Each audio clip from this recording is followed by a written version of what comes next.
bilang kapatid, bilang Pilipino. Bata pa lamang kami ni Bongbong. Alam na ng buong pamilya ang problema sa kanya.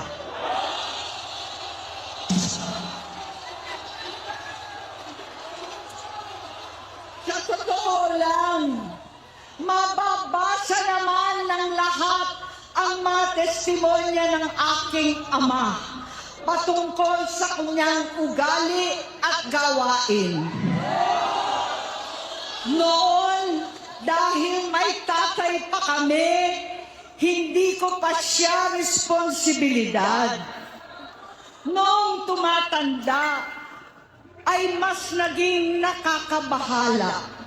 Batid ko na nagda-drug siya.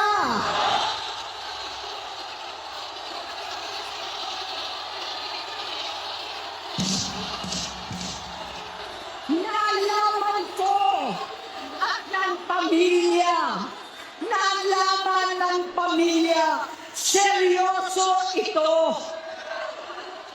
Minsan, kami ng Presidential Guard at Metro Gompa ang naglilinis tuwing nagpa-party po sila.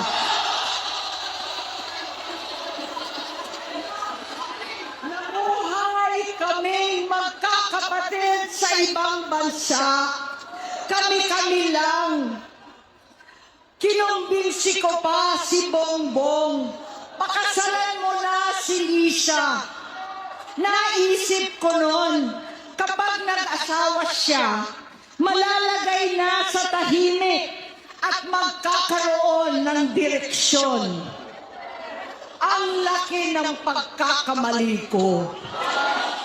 Mas lumala ang kanyang pagkalulong sa droga.